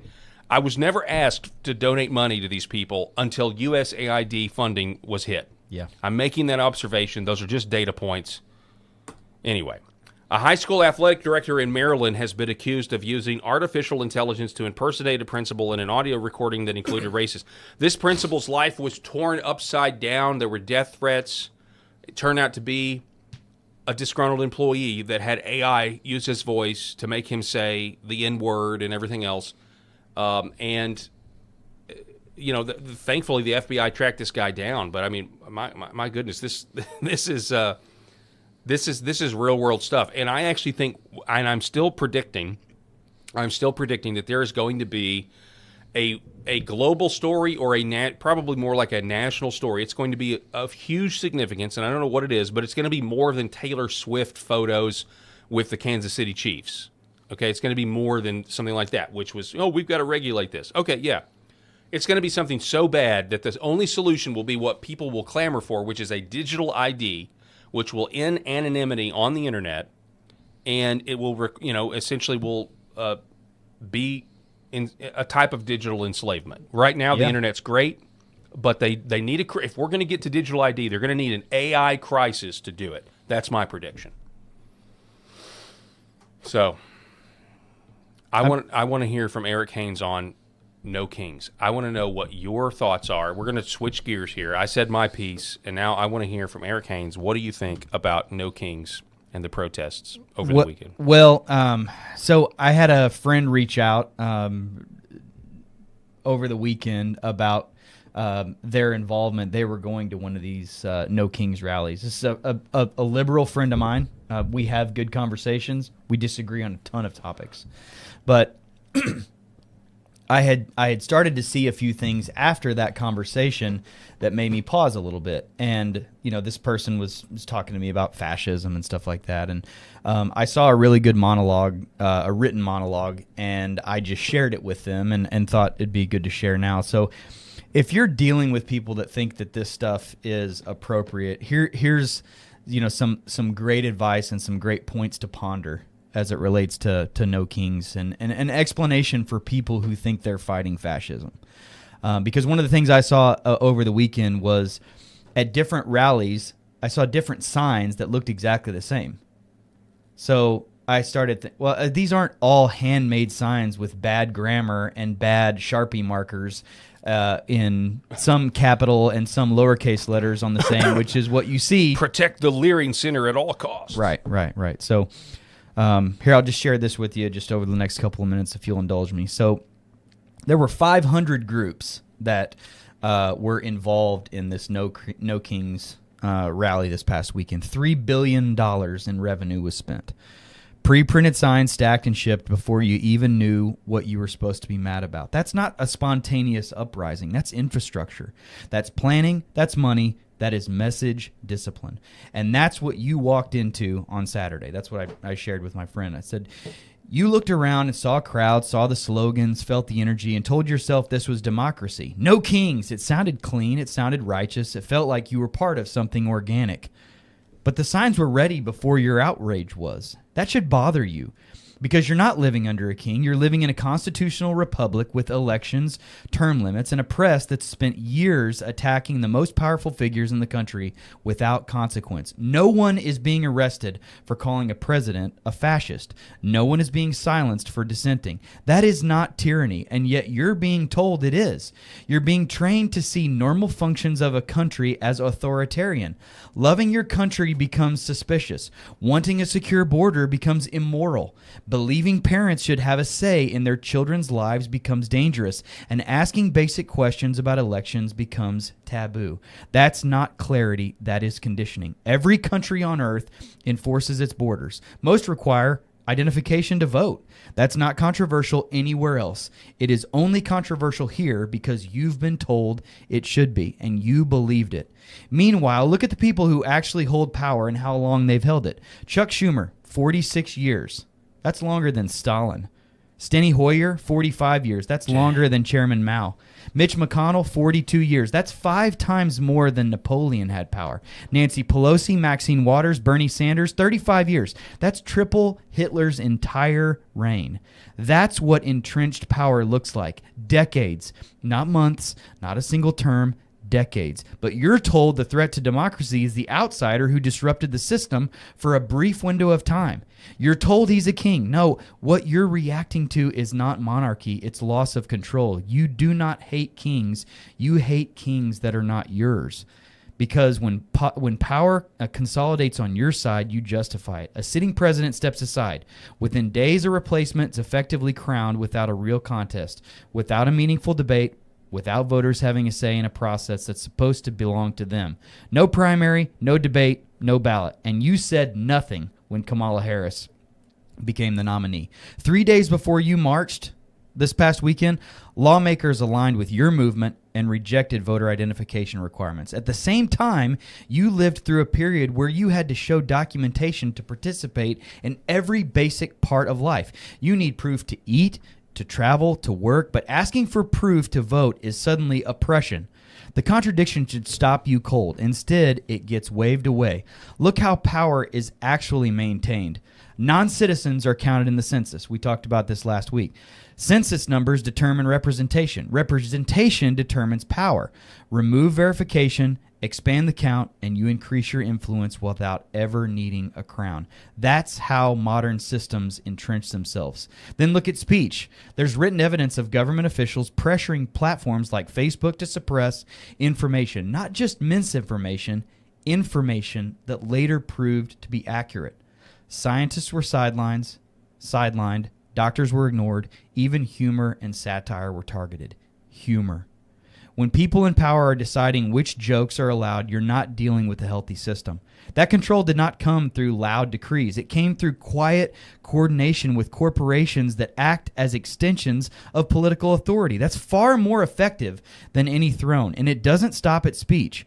Across the country, institutions are redefining the relationship between parents and children, sometimes making life-altering decisions without transparency or consent. The state is stepping into spaces that used to belong to families. History has seen that pattern before. Then there's the selective enforcement of rules. During lockdowns, small businesses were shut down. Churches were closed. Families were kept from their loved ones in their final moments. At the same time, large-scale unrest that caused billions in damage and cost lives was treated as justified or even necessary. One standard for a group, a completely different standard for another. That's not equal application of law. That's power deciding what counts. And when it comes to political violence, the conversation is selective. When Charlie Kirk spent years walking into campuses, trying to engage in debate, he represented something fundamental about discourse, the ability to show up, speak, and be challenged. But increasingly, one side is met not with argument, but with shutdowns, intimidation, and sometimes violence. Data that complicates the dominant narrative gets buried because it's inconvenient. One side talks, the other side tries to silence. And you're told which one is dangerous. Look at who you marched alongside. Organizations like the Party for Socialism and Liberation were not hiding. They were present, organized, and clear about their goal. Revolution. not reform. That ideology has already been tested in the real world. It does not produce freedom. It produces control. And yet they had signs ready for you. Hundreds of groups, billions in funding, a coordinated message. You thought you were fighting for democracy. You were participating in something far more organized than you realized. Even institutions that once stood firmly for civil liberties are raising concerns. The American Civil Liberties Union built its legacy defending speech for people it disagreed with, but it understood that once you start carving out exceptions, the entire principle collapses. Look at the shift over time. Bill Clinton stood before the country and said illegal immigration was wrong and received a standing ovation. He expanded policing. He talked about limiting government. He operated within a framework that assumed borders, law enforcement, and free speech were foundational. Today, many of those same positions would get him labeled extreme by his own party. That's how far the ground has moved. So when you chant about kings, understand that you're actually defending and what you're actually defending and what you're actually ignoring. Historians look for patterns when evaluating systems of power: suppression of opposition, disregard for process, acceptance of political violence, enforcement of ideology through institutions. Ask yourself honestly, where those patterns are showing up? Because the answer is not as simple as the slogan you were handed. You marched against kings, but what you were actually enabling is a system that does not need a crown to control you. And the most dangerous part is that you think you are fighting for freedom while you helped build it. You sent that to your friend? I did. So that is, first of all, that's awesome, dude. Like, that's incredible that you would take that amount of time. I mean, how long did it take you to write that? I didn't write all of that. I mean, I borrowed from Ken Maxwell a lot of that information. Okay. Just edited a lot of it. Okay. What did he say? I haven't gotten a response back yet. But he was too busy protesting, I guess, at the No Kings. Yeah, it sat so ironically and so bad with me because the juxtaposition is that it makes absolutely no sense what you think you're fighting for, because it's all just a big infrastructure lie. Mm-hmm. You've just been fed a lie that you've swallowed hook, line, and sinker. Man, that's just that was really good. You're exactly right, and I would even say, I think it's easy for anybody to get duped. I mean, even us on the right, we can get duped with similar instances. But when you started going down the list of how long these people have been in office, and you really start thinking about in context of kings and monarchies, when you have power and when you're a senator for that, for 30 years or whatever, and I know some of them work their way up into the House first, but still it is entrenched power that does historically rivals dictatorships. Yeah. It's crazy to think about. So, well, I mean, the whole No Kings thing, to me, I'm still wanting to know who funds it. I mean, I think it was largely a giant nothing burger, though. I mean, it doesn't really seem like it makes a difference. Yeah, and I said this at the beginning of the show. The other ironic thing is that you start watching more pictures and you're seeing the most ironic flags from literally Hamas and Hezbollah and Palestinian flags at these rallies. And maybe they're just seizing on an opportunity. They have no care or concern about hating Donald Trump. They just want to get out there and wave their flags around because that's what they support, and they don't have any real affiliation with the No Kings thing. But it's still ironic that they find themselves aligned with being able to be in places like that, waving the Palestinian and Hamas and Hezbollah flags. Yeah. How crazy. So over the weekend, or I guess it depends on who you are, what you call the week before Easter. I know a lot of Catholics call it Holy Week, but Donald Trump posted something over on Truth Social yesterday. So the beginning of the week, and it was a letter from Franklin Graham. And I'm going to throw this up on the screen here. I know you got to go here in a minute, Eric. But he said this, he posted this. So this was sent to President Trump on October the 15th, and Trump sharing it on social media yesterday. Franklin Graham told Donald Trump, "Dear President Trump, congratulations. The ceasefire between Israel and Hamas and the hostages being returned home are incredible accomplishments." Now, first of all, it's pretty ironic. Yeah. Let's continue to pray for peace, though, because, I mean, he says he's in negotiations now to... Yeah. Anyway, he says, "Your leadership is historic, the answer to much prayer. Jesus said, 'Blessed are the peacemakers.' And Mr. President, that is what you are. This week, though, you commented to the media that you might not be heaven-bound. Maybe you responded in jest, but it is an important issue to know for certain that your soul is secure and will spend eternity in the presence of God." He says, "The only one who can save us from hell is Jesus Christ. You can't save yourself. I can't save myself. Good works, prominence, success, none of these get us to heaven. The only way to heaven is through the shed blood of Jesus Christ. God requires us to turn from our sins and by faith believe in our heart that Jesus came to earth, died on a cross for our sins, was buried, and God raised him to life on the third day." He says, "If you accept that by faith and invite him to come in your heart, you are heaven-bound, I promise you." And then he gives this scripture from Romans 10, verse 9, "If you confess with your mouth that Jesus is Lord and believe in your heart that God raised him from the dead, you will be saved." And then Franklin Graham signed, you continue to be in our prayers." So President Trump posted that. And so to this audience, everybody out there, it would be a good time. When it comes to mine, just continue to pray for the president and pray that he would repent and turn to Christ in faith. On that note, I do find it interesting that Mark Mitchell posted this yesterday on Sunday as we gear towards Easter, that according to polls, 65 to 70% identify as Christian in our country today, but only 21% think it's very important to refrain from sex before marriage. Enjoy your sermon this Sunday, he said. That really got me thinking about... It got me thinking. I mean, I know you got to run, but I mean, it is interesting that that those are the numbers. So the idea of belief in God or belief in Christianity still high according to polls, but the idea of repentance or sanctification and actually living in this case, life of biblical sexuality is being rejected. Yeah. So. We have work to do, or we have prayers. We have praying to do. Eric Haynes, I appreciate you being on the program, sir. Thanks so much. Paul. It's been great to be part of the conversation. Absolutely, brother. We'll see you soon.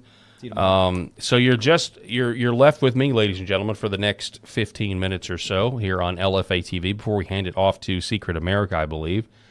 So anyway, it's something to think about, just in terms of our Christianity as a nation, especially here as we gear towards Easter. Again, I said earlier, Catholics refer to it as Holy Week. I think other denominations do as well. And then there's the other belief that there are 52 holy days a year because there are 52 Sundays in a year, and so every Sunday is a holy day. It's kind of where I fall in line on that. But just use this as a way. Just continue to pray for our nation. Continue to pray for our nation as we're going through this. Just a lot of uncertainty, a lot of uncertain times, and a lot of division. That would be my encouragement to you guys. We have a few comments from LFA TV. Chris B. Critters says, "Be of good spirit and no fear in Jesus Christ." What else we got? By the way, let's go ahead and do our daily, or we'll do this for the week. Said, I want to know what your gas prices are right now. What are your gas prices? Go ahead and sound off in the comments, and I will read them. Would also love to know currently, as of right now, what is the oil price? Let's see what we got here. Oil prices right now at $104.87 a barrel. At least in our market. So sound off. What do you think? What'd you pay for gas when you filled up this week or over this weekend? And tell me where you're from if you can. I see Mr. Carper writing $3.20 for regular. That's no good. We've got Bucklebrush Jones paying $3.90. Tampa, that's 87 octane. We've got Eileen Jimenez, $4.99 in East Valley, Phoenix. Wow. Smarville, $3.49 in Michigan. We've got Sherry Welch, $3.47 in Texas. And then we've got Angel, 1943. Highest I've seen it here in South Carolina is $3.89. The lowest I've seen is $3.39. Pittsburgh, Pennsylvania, Rick Coates says he's paying $3.60 a gallon. So I don't $3.79 in New York regular. So I bring this up not to harp on negative news, but I do want to just reiterate how there's a real world cost to what's going on politically, and there may be an even more, or sorry, not politically, geopolitically, $3.80 outside of Tampa, and it's maybe a lot more severe than that, because depending on where you get your news or what you're hearing, the chatter and that sort of thing, ground troops are a possibility. Ground troops are a possibility, and I think a lot of us don't want ground troops. Something like a Venezuela situation, but this is not Venezuela. This might be more palatable, but this is not Venezuela. This is not a Venezuela situation. You have a country the size of Western Europe. It's a massive country. I was talking to people about this the other day. People not even really comprehending just how big it is. Something to be thinking about here. We also have this story. Oh my goodness! Have you seen this? This is disgusting. Brianna Morello posted about this, that a man has been caught rubbing his genitals on a female while shopping at Whole Foods. Police are looking for this man. Here he is right there, and you see everything's blurred out, so don't worry. But here's a girl that's just trying to figure out the right groceries to buy, and this man is exposing himself unbeknownst to her, and then he gets caught, and obviously you see him, I'm just really close to you looking for I don't know anything about personal space, ignore me. I'm not really sure the specifics behind how this man was caught, or if this woman went to, maybe she was aware of it, and this woman then went to security and said, this is what happened to me. I think this original post was from Colin Rugg. Man caught on camera allegedly rubbing his genitals on a woman in a Whole Foods, and this is in Southern California. The suspect appears to be in his mid-30s, was captured on camera lowering his pants before pressing his crotch on the woman's ear while holding a cell phone.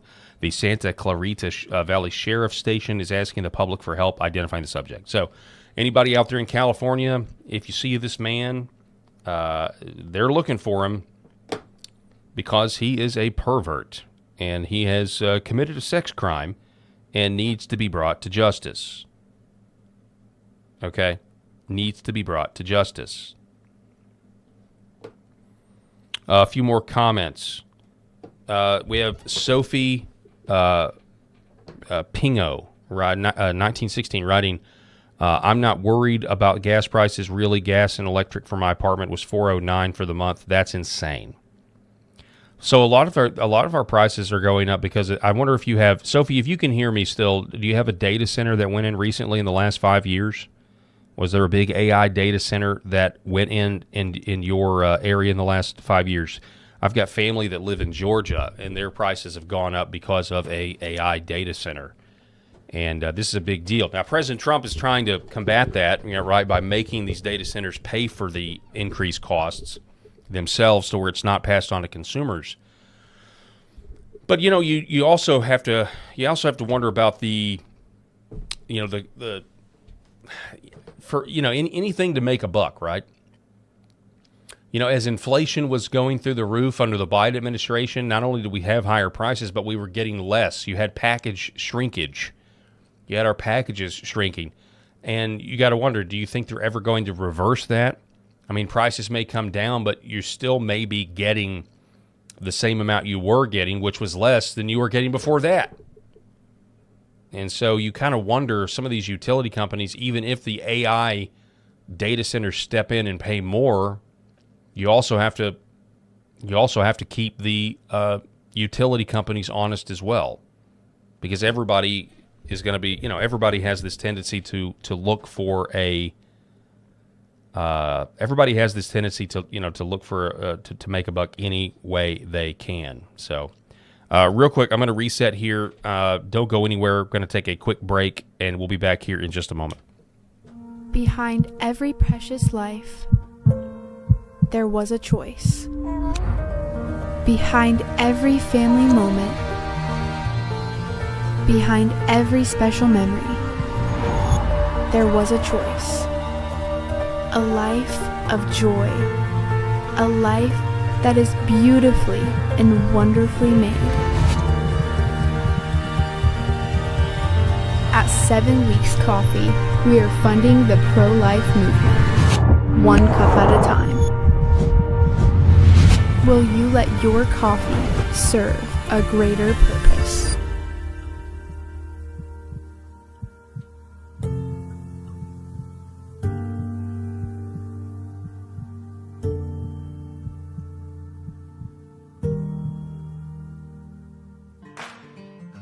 I'm Brian Norris, retired Army First Sergeant, husband to Kelly, father of 3 amazing girls, and a lifelong Arkansan who puts faith, family, and fair elections first. When Independence County demanded real election transparency, I led the charge, petitioning voters and winning at the Arkansas Supreme Court. Now, Little Rock bureaucrats are punishing counties like Searcy for putting voters first. That's not real conservatism. It's big government overreach in disguise. That's why Trump allies like General Michael Flynn, Mike Lindell, Justice Michael Gableman, Colonel Conrad Reynolds, Senator Wendy Rogers, and Senator Mark Fincham back me. Together, we'll secure Arkansas's elections and inspire the nation. As Secretary of State, I'll implement President Trump's executive order, verify citizenship, replace hackable voting computers, and build trust with verifiable paper ballots. I'll cut red tape for businesses, harness our natural gas and lithium boom, and attract tech jobs to grow Arkansas strong. This is our fight, our future. Join us. Paid for by Norris for Arkansas. All right, folks, welcome back as we wind things down here. Interesting story. We are monitoring the Supreme Court, the Supreme Court of the United States. Looks like they are going to take up President Trump's executive order on birthright citizenship. It really can't be overstated what a huge win this would be for our posterity, the future of America as we know it. To my knowledge, and I could be wrong, so I'll just say we've got to be the only country in the world, or there's. I don't think there's any. Let me just say I don't believe there's any country in the world that bestows citizenship on an illegal, somebody who's crossed your border illegally and then has a child. I don't think there's anybody in the world, any country in the world that has that policy. Donald Trump has made the argument that the 14th Amendment has been bastardized, and it was originally intended for slaves who had been emancipated to get their citizenship, not for every third worlder who sneaks across our border and then has children to be able to set up generational roots here in this country. Daily Caller reporting the Supreme Court will soon consider who gets to be an American citizen. Written by Caitlin Richardson, the Supreme Court will hear a case Wednesday, this week, that could reshape what it means to be an American citizen. Birthright citizenship has been on the fast track to the Supreme Court since President Donald Trump signed his Day 1 executive order ending guaranteed citizenship for children of illegal aliens on migrants on temporary visas, which quickly face legal challenges. A June 2025 ruling on the Trump administration's appeal of nationwide injunctions against the order offered some clues about how certain justices might approach the issue. Although the court did not rule on the executive order's merits, rather the majority held in United States versus CASA, which is its perfect name, that universal injunctions district court judges had been using to stop the president's policies from taking effect likely exceeded the authority granted to federal courts. Hours after the decision came down, left-wing groups filed new class action lawsuits on behalf of migrant babies who would be ineligible for citizenship under Trump's order. The administration petitioned the justices to hear the case in September after lower courts found the order unconstitutional, and the justices agreed to take it up in December. The Trump administration argues the citizenship clause of the 14th Amendment was meant to apply to newly freed slaves and their children, not to the children of temporary visitors or illegal aliens. That's because illegal aliens are not subject to the jurisdiction of the United States under the administration's reading of the clause, meaning they don't have constitutional rights, folks. Okay? If you're an illegal, if you come across this border, you don't have a Second Amendment right. You don't have a right to not be illegal seizures or searches. You don't have that right. You don't have it. Okay, you're not a part of the country. Countries exist for reasons. This is the very reason countries exist, is so that people can have different laws that govern the people that live here that are actually citizens versus those that don't. And it's not rocket science. And the fact that we've allowed this to go on for so long, if this thing is overturned, this will be Trump's legacy. If this is overturned, you're going to see, well, it'll just be a fact that this has not been a serious country. This has not been a serious nation for a very, very long time.